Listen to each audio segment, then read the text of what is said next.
के तैयार रहेंगे राजकुमार पाटरी। गुरुवर के चरणों में कोटिश नमन कोटिश नमन। गुरुवर, मेरी जिज्ञासा यह है कि हमारे मंदिर में सामूहिक प्रयास से जिनवाणी का संरक्षण कार्य चल रहा है, तो उस कार्य को जो करने आते हैं ना, वो अदर कास्ट के हैं। जब से उन्होंने सुना कि गुरुजी का आगमन हो रहा है, उनकी चौका विहार की व्यवस्था रहेगी, तो उनका बहुत मन है कि वो आहार व्यवस्था में कुछ दान करें। बहुत उनके अंदर से वो बार बार मुझे कहते हैं कि भाभी जी, मेरी तरफ से 1100 रुपये या 2100 रुपये आप आहार व्यवस्था में दें। वो अदर कास्ट के हैं, तो उनका आहार व्यवस्था में दान लेना उचित रहेगा क्या? बहुत अच्छी बात। देखिए, सबकी अपनी अपनी योग्यता है। आगम में कृत कायत अनुमोदना 3 बातें कही गई।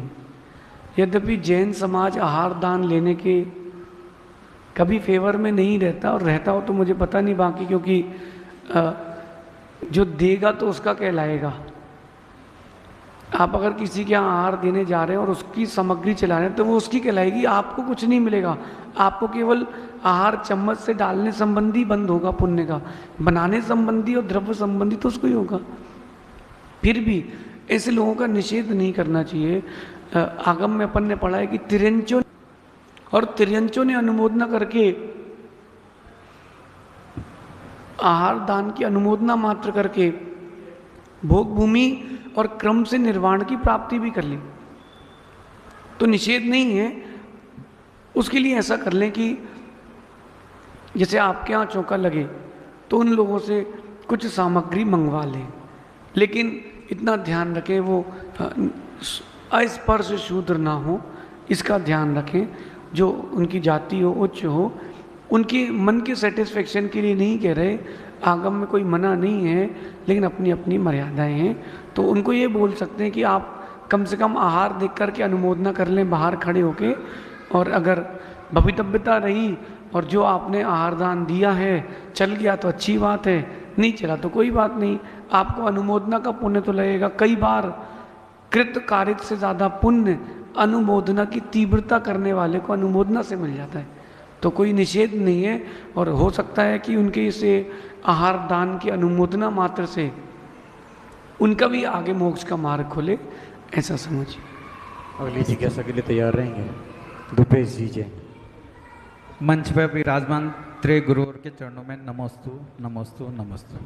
गुरुवर, मेरी जिज्ञासा ये है, खुले में जो जिन प्रतिमा रहती है और कभी दर्शन करने गए बारिश आ जाती है, पानी आता है, तो उससे क्या दोष लगता है?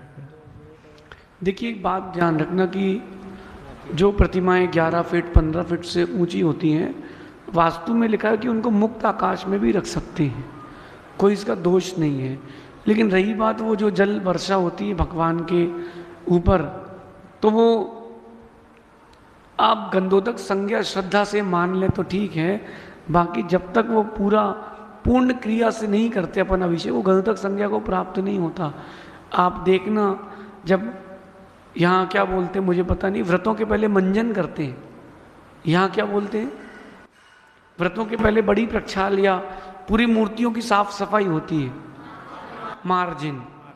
हमारे वहाँ मंजन कहते हैं या मार्जन कहते हैं, कहीं बड़ी प्रक्षाल कहते हैं, कुछ भी अलग बात है। उस समय पूरी मूर्तियों को अच्छे से कोपर आदि में रख के साफ करते हैं। वो पानी कहाँ जाता है? सोचा कभी? होता कि नहीं होता है ना? वो गंधोदक संज्ञा को प्राप्त नहीं, लेकिन वो अभिनय के योग्य नहीं, उसकी भी विनय करना चाहिए।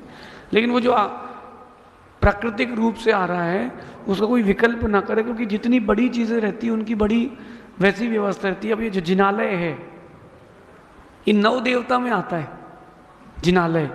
अब पानी गिरेगा तो इसमें भी स्पर्शित होगा, मानस्तंभ से भी स्पर्शित होगा।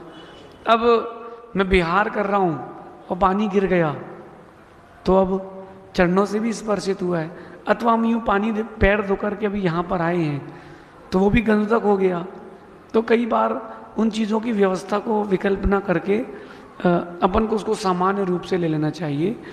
बाकी आगम में ऐसा कोई नहीं लिखा कि वो गंधोदक संज्ञा को प्राप्त होता है, लेकिन अपनी श्रद्धा उसको गंधोदक मान के रखती है, ऐसा समझिए।